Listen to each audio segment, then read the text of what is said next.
दोस्त, जब कोई एक स्टूडेंट आईआईटी जी की प्रिपरेशन में आता है तो उसके माइंड में एक बहुत बड़ा क्वेश्चन चल रहा होता है कि मेरा रिजल्ट कैसा आएगा। और ये क्वेश्चन उस बच्चे को क्या है, बहुत ज़्यादा परेशान कर देता है। बिकॉज वो बच्चा कहीं ना कहीं अपने पढ़ाई के लिए प्रयास कर रहा होता है, लेकिन उसके माइंड में कई बार क्वेश्चन आता है कि मेरा रिजल्ट कैसा आएगा। तो बच्चों, अगर आपके माइंड में ऐसा क्वेश्चन आ रहा है कि मेरा रिजल्ट कैसा आएगा मेरे आईआईटी जेईई प्रिपरेशन के लिए, तो इस वीडियो को तुमको पूरा जरूर और जरूर देखना चाहिए। तो चलिए स्टार्ट करते हैं।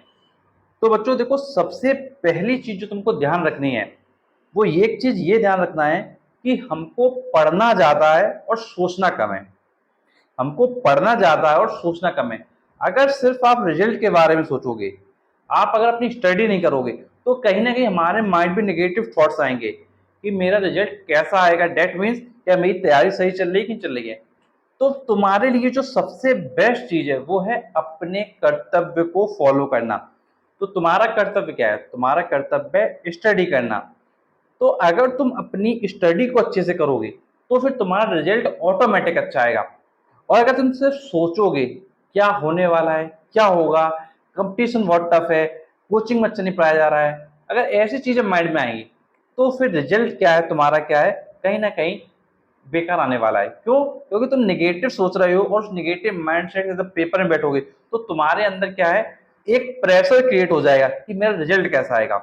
तो देखो, एक चीज हमेशा ये ध्यान रखो कि रिजल्ट कैसा भी आए वो हम क्या करेंगे, अडॉप्ट करेंगे। रिजल्ट कैसा भी आए उसको हम क्या है, एक्सेप्ट करेंगे। और एक्सेप्ट करने के बाद अपने लिए जो बेस्ट ऑप्शन होगा उस बेस्ट ऑप्शन की तरफ जाएंगे। अब देखो, ये तुमको बहुत अच्छे से मैं तुमको बताना चाहूंगा कि जिसको डर लग रहा है, जिसको डर लग रहा है कि भाई रिजल्ट कैसा आएगा, तो बेटा मैं तुमसे बस इतना कहना चाहूंगा कि एक बार तुम जेई मेन का जो कट ऑफ जाता है उसको जरूर देखना। बहुत बच्चे होते हैं जो तैयारी में आ जाते हैं लेकिन उनको आज तक ये नहीं पता कट ऑफ कितना जाता है। और जब उनको ये पता नहीं तो कट ऑफ कितना जाता है, इसी वजह से वो क्या परेशान होते हैं, क्योंकि कट ऑफ बहुत कम जाता है। जैसा तुमको पता है आईआईटी जेई के पेपर में जेई मेन का पेपर है और जेई एडवांस का पेपर है। अगर तुम जेई मेन का कट ऑफ देखोगे तो ये अराउंड क्या है, 90 के अराउंड रहता है। अगर जनरल हो तो 90 के अराउंड रहता है, अगर ओबीसी हो तो आपका 77 के अराउंड रहता है, अगर एससी हो तो तुम्हारा मान के चलो भाई 55-60 का रहता है, और अगर एसटी हो तो तुम्हारा 37-40 का रहता है। तो ये कट ऑफ ऐसा रहता है और ये लगभग हर साल ऐसे ही रहता है। तो थोड़ा बहुत प्लस माइनस 5-10 हो सकता है, बट एक तुम रेंज लेके चल सकते हो जो मैंने आपको कट ऑफ बताई आपके कैटेगरी के अकॉर्डिंग। तो जेई मेन तुम खुद सोच के देखो, एक जनरल कैंडिडेट के लिए सिर्फ 300 में से 90 मार्क्स लेके आना है। 300 में से 90 मार्क्स लेके आना है, तो तुम सोच सकते हो भाई कितने कम नंबर लेके आने हैं। और तुम्हारा जेई मेन क्लियर हो जाएगा। और जब जेई मेन क्लियर हो जाएगा तो तुम जा सकते हो किसके लिए, जेई एडवांस के। जब तुम जेई एडवांस का पेपर दोगे, जब तुम जेई एडवांस का पेपर दोगे तो तुमको पता होना चाहिए कि भाई 360 का पेपर है। अब जो 360 का पेपर आएगा उसमें अगर तुम्हारे मान के चलो लगभग तुम्हारे अगर 120-150 के अराउंड मार्क्स हैं तो तुम्हारा डेफिनेटली तुमको क्या है, कोई ना कोई आईआईटी कॉलेज क्या मिल जाएगा।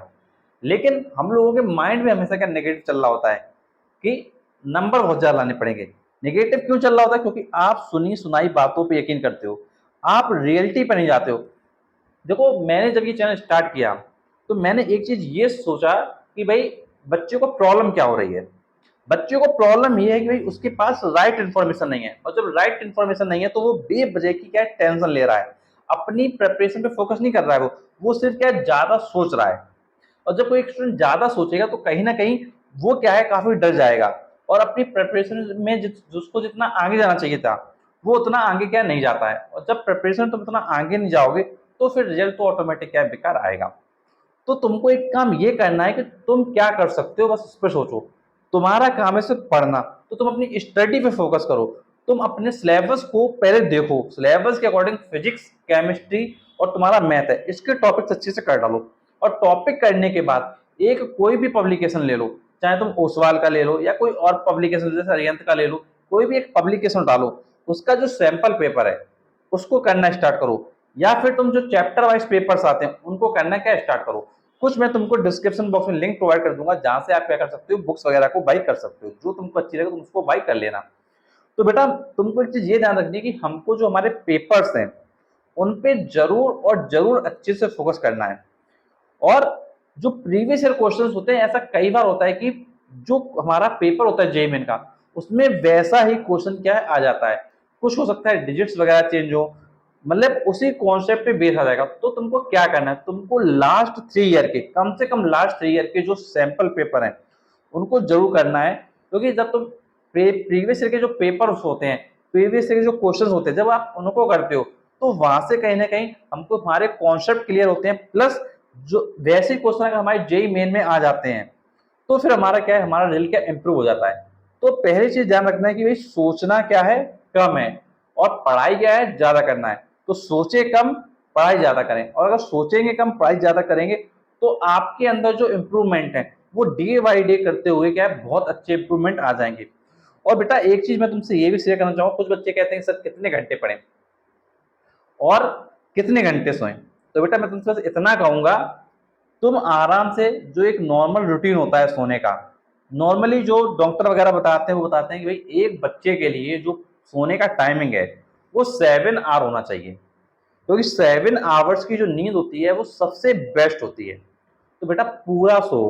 पूरा क्यों सोना है, क्योंकि जब आप पूरा सोगे तो आप जब सुबह उठोगे तो फ्रेश महसूस करोगे, और आपकी जो कार्य करने की जो क्षमता है वो क्या बढ़ जाएगी, जो आपकी इफिशियंसी वो ज्यादा हो जाएगी।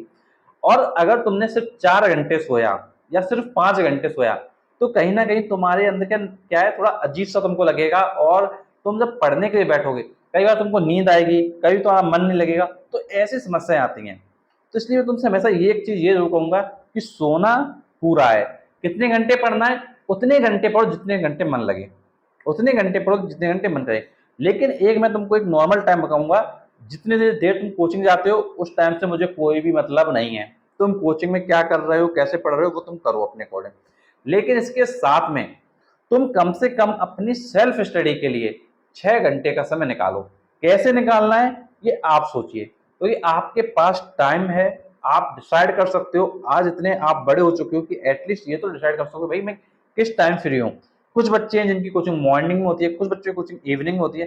तो जैसे भी तुम्हारी टाइमिंग है उस टाइमिंग के अकॉर्डिंग तुमको क्या है, एक अपना कम से कम 6 घंटे का समय निकालो कि मुझको अपना 6 घंटे क्या अपनी सेल्फ स्टडी पे देना है। अगर सेल्फ स्टडी पे फोकस करोगे तो सेल्फ स्टडी वो हथियार है जिससे तुम क्या है आईआईटी जे के एग्जाम को क्रैक कर सकते हो। अदरवाइज तुम क्या करोगे, अगर तुम सिर्फ लोगों के लेक्चर्स देखते रहोगे कि भाई उनका लेक्चर देख लेते हैं, इन सर का लेक्चर देख लेते हैं, तो तुम क्या सिर्फ यूट्यूब पे घूमते रहोगे। तो सिर्फ तुमको घूमना नहीं है, तुमको सिलेक्शन लेना है। इसलिए लिमिटेड कंटेंट पे रहना है, और अपनी कोचिंग का जो भी स्टडी मटेरियल उसको अच्छे से फॉलो करना है, और जो मार्केट में प्रीवियस ईयर क्वेश्चंस हैं, जो सैंपल पेपर्स हैं, उनको फॉलो करना है। अगर ऐसा करोगे तो तुम्हारा जो तुमको रिजल्ट है वो पॉजिटिव दिखाई देगा। और अगर तुम बहुत सारी बुक से पढ़ोगे, बहुत सारे टीचर्स के से पढ़ोगे, तो तुम्हारा रिजल्ट तुमको नेगेटिव जाते हुए दिखाई देगा। और तुमने पढ़ाई ज्यादा करी हो, तुम्हारा रिजल्ट फिर क्या है, कम आएगा। इसलिए लिमिटेड कंटेंट के साथ, लिमिटेड रिसोर्सेज के साथ, और जो बेस्ट रिसोर्सेज हैं उन्हीं से पढ़ना है। और कोई भी प्रॉब्लम है तो नीचे कमेंट बॉक्स से कमेंट करके पूछना है। और बेटा तुम्हारे लिए जेई मेन के लिए मैंने जेई मेन नाम की एक प्लेलिस्ट बना रखी है, जिसमें सिर्फ और सिर्फ वीडियो जेई मेन के हैं, जिससे कि तुमको जो डाउट होते हैं जेई मेन के, वो सारे डाउट तुम्हारे क्या है उस प्लेलिस्ट में जाके क्लियर हो जाएंगे। और तुम अपना एक अच्छा स्कोर लाके बहुत अच्छे से अपनी प्रिपरेशन को आगे कंटिन्यू कर सकते हो। और अगर कोई प्रॉब्लम है तो नीचे कमेंट बॉक्स है, तो कमेंट बॉक्स से कमेंट करके पूछ सकते हो। ऐसे वीडियो देखने के लिए चैनल को सब्सक्राइब करें, नोटिफिकेशन दबाएं, क्योंकि तुम्हारे लिए मैं और भी ऐसे वीडियो लाता रहूंगा। Thanks for watching this video.